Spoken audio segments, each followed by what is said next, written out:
ये कहानी 16 साल के लड़के रोजन पर आधारित है जो अपने घर की सारी औरतों के साथ धोखा करके उनको प्रेग्नेंट कर देता है और वो अपनी इस महान काम को कैसे अंजाम देता है वो हम आज की इस एक्सप्लेनेशन में देखने वाले हैं। आज मैं जिस मूवी को एक्सप्लेन करने वाली हूँ उस मूवी का नाम है what all French womens want और ये मूवी 1983 में रिलीज हुई थी। मूवी के स्टार्टिंग में हम 16 साल के रोजर को देखते हैं। रोजर अपनी स्कूल की छुट्टियों की वजह से घर आ रहा था। तब उसके घर की एक मेड मिस लपीतो अपने घोड़ा गाड़ी से उसे घर ले आ रही थी और घोड़ा गाड़ी चलाते समय मिस लपीते के हिलते हुए पपीते देख के रोजर उसे घूरने लगता है। ये चीज मिस लपीते भी नोटिस करती है लेकिन वो उसे कुछ नहीं कहती। घर पहुंचने पर रोजर की माँ उसे पूछती है कि तुम्हारे पैंट पे मेयोनीज कैसे लगी, लेकिन यहाँ हम व्यूवर्स को पता है कि घोड़ा गाड़ी चलाते हुए मिस लपीते के हिलते हुए पपीते को देखकर रोजर अपने आप को रोक नहीं पाया। तभी रोजर की मासी मार्गरीटा उसे बोलती है कि इस उम्र में ये सब चीज नॉर्मल है और ये कह के वो रोजर की पैंट साफ करने लगती है। रोजर की एक छोटी बहन भी थी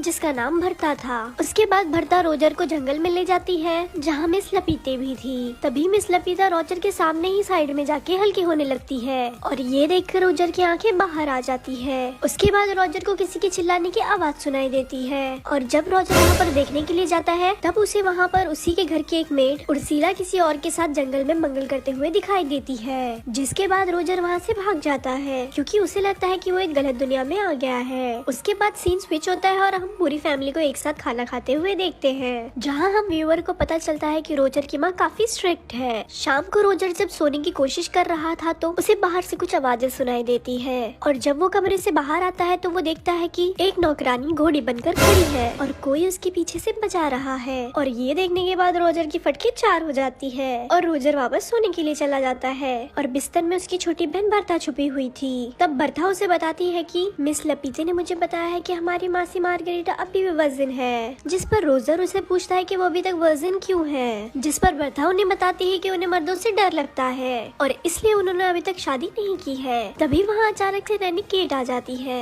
और केट का काम बर्था का देखभाल करना था। बरखा के वहाँ से जाने के बाद केट रोजर का ब्लैंकेट हटाती है जिस पर रोजर अचानक से डर जाता है क्योंकि रोजर का पप्पू खड़ा हो गया था और उसे देखने के बाद केट भी थोड़े बहुत मजे ले लेती है। अगले दिन बरखा रोजर को एक नदी के किनारे ले जाती है जहाँ उसके घर की सारी मेड एक दूसरे से नहाते नहाते अपनी सीक्रेट शेयर कर रही थी। बर्था और रोजर अपने घर के 4 मेड को चुपके से देख रहे हैं। तभी नदी के किनारे 3 नमूने आ जाते हैं और ये तीनों भी रोजर के घर में काम किया करते थे और वो तीनों भी अपना पप्पू बाहर निकाल के मेड के सामने ही हल्के होने लगते हैं और वो अपना स्पाइडरमैन मेड को दिखाने लगते हैं। तभी उर्सला बोलती है कि तू शेर तो मैं सवा शेर हूँ। तभी उर्सला उन तीनों को अपना पिछवाड़ा दिखाने लगती है और उसके पिछवाड़े का दर्शन भरता और रोजर भी पेड़ के पीछे से ले रहे रहते हैं। अगले सीन में रोजर की बड़ी बहन एलिसा अपने पापा के साथ आती है और सब लोग उसका वेलकम करते हैं। एलिसा आते ही सब लोगों से गले मिलती है और जब रोजर की बारी आती है तो वो उसे फोरहेड किस करके वहाँ से चली जाती है जिस पर रोजर सोचता है कि मेरे अंदर कांटे लगे थे क्या। तभी बर्था रोजर को एक चर्च में ले जाती है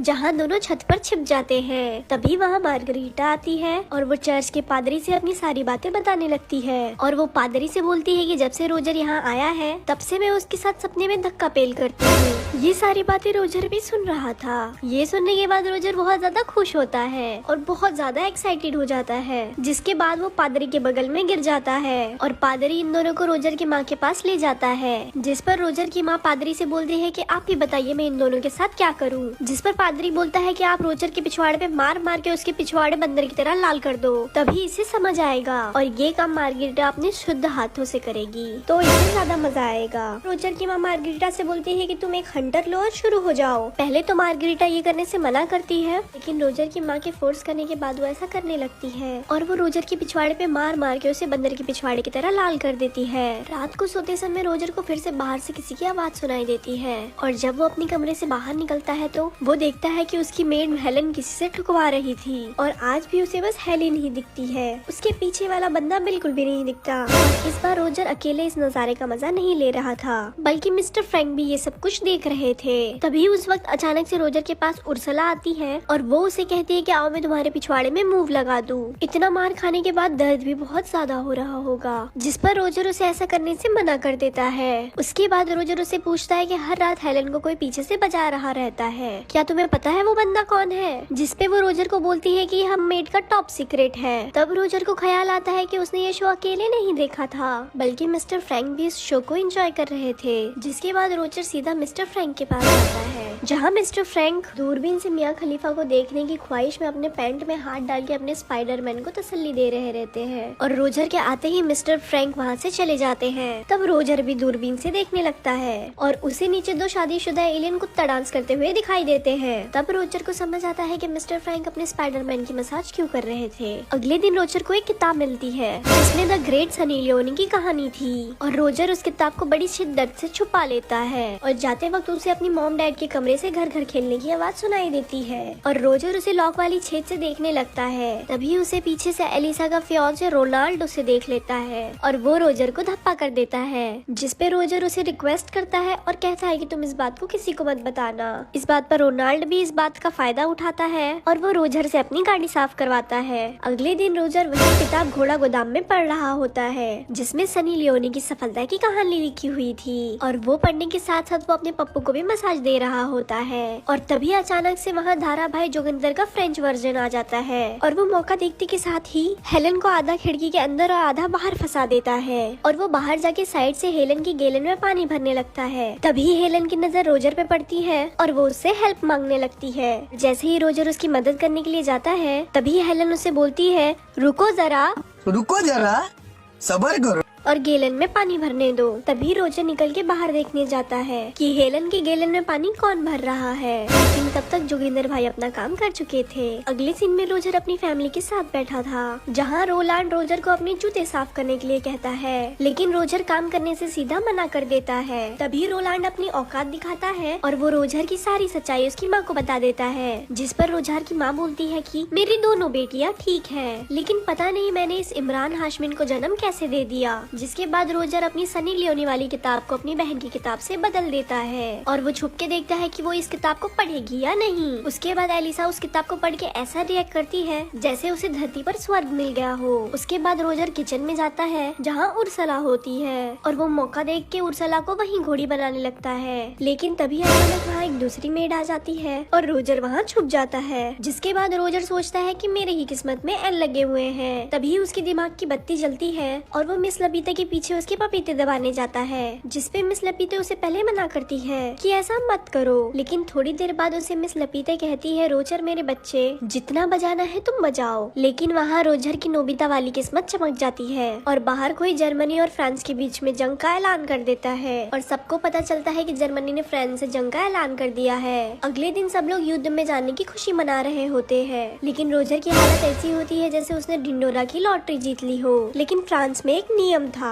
कि वॉर में जाने से पहले वो लोग सब लोग अपनी बीवी को टीवी के सामने घोड़ी बनाएंगे, जिसके बाद सब लोग रात में अपनी बीवी को जंगल में ले जाके उसकी बजाने लगते हैं। जिस पर रोजर सोचता है कि बस ये आज रात की चांदनी है और इसके बाद तो इनकी पिक्चर मैं ही बनाऊंगा।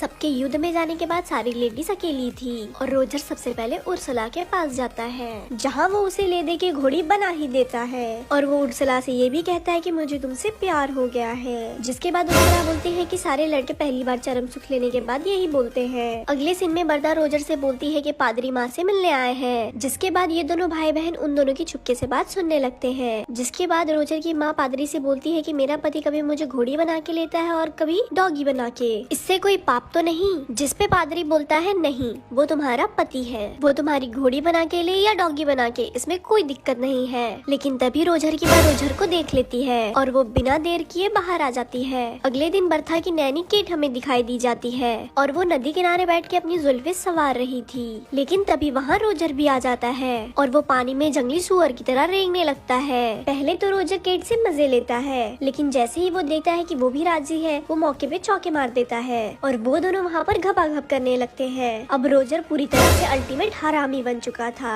जिस पर रोजर सोचता है कि अब सारी औरतों का मटका मैं ही फोड़ूंगा। और अगले दिन रोजर का बाप वहाँ छुट्टी लेकर आ जाता है और रोजर देखता है कि मार्गरीटा और केट उसके माँ बाप को घर घर खेलते हुए देख रहे हैं। जिस पर रोजर उनसे कहता है कि तुमसे ना हो पाएगा और ये बोल के वो वहाँ से घर भी चला जाता है। ये देख के उसके माँ बाप हैरान हो जाते हैं और रोजर को वहाँ से भगाने लगते हैं। जिसके बाद मार्गरेट अपने कमरे में सोने के लिए चली जाती है, लेकिन रोजर उसके कमरे में उसे धप्पा कर देता है और उससे पूछता है कि क्या तुम अभी तक वर्जिन हो, तो आओ मैं तुम्हारा गेम बजा देता हूँ। जिसके बाद वो दोनों घबाघब करने लगते हैं। उसके बाद हम फिर से हेलन को देखते हैं जो चाय नाश्ता लेकर आ रही थी, लेकिन इस बार युद्ध में जाने की वजह से उसका का बजाने वाला कोई नहीं था। तभी वो रोजर के कमरे में जाती है और रोजर उसे पीछे से पकड़ लेता है और वो उसे घोड़ी बना देता है। अगले दिन रोजर एलिसा के पास जाता है जहाँ वो घोड़ों को घास खिला रही थी, जिस पर रोजर उसे बोलता है कि मैं आज तेरी भी पिक्चर बनाऊंगा। पहले तो एलिसा उसे ऐसा करने से मना करती है, लेकिन थोड़ी देर बाद बोलती है कि हाँ मेरी पिक्चर बनाओ और हाँ मुझे पिक्चर में घोड़ी का रोल देना,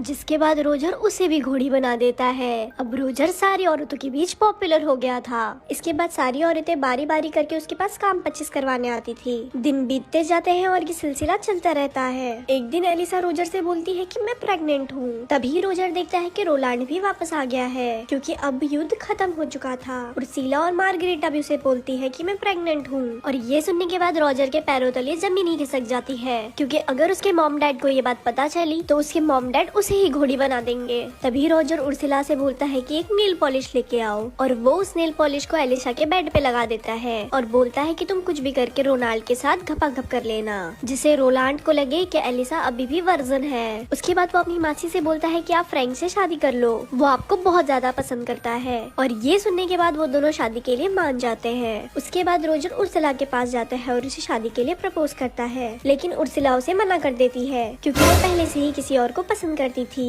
और उसके बाद तीनों औरतों की शादी हो जाती है और रोजर के कांड के बारे में किसी को कानो कार खबर भी नहीं होती। और उसी रात रोजर फिर से हेलन के साथ घपाघप करता है और अगले दिन हेलन उसे बताती है कि मैं भी प्रेग्नेंट हूँ। लेकिन अब रोजर की स्कूल की छुट्टियां खत्म हो चुकी थी, इसीलिए वो उसे बोलता है कि मैं तुम्हारे लिए भी एक अच्छा पति ढूंढ लूंगा, जिस पे हेलन बोलती है कि तुम इसकी टेंशन मत लो, क्योंकि मैंने सब लोगों के साथ घपाघप किया है और मैं इस पे किसी का भी नाम लगा सकती हूँ। उसके बाद रोजर अपने पापा के साथ खुशी खुशी वहाँ से चला जाता है और ये मूवी यहाँ खत्म हो जाती है। ऐसे ही और मूवी जानने के लिए इस पेज को लाइक करें। धन्यवाद।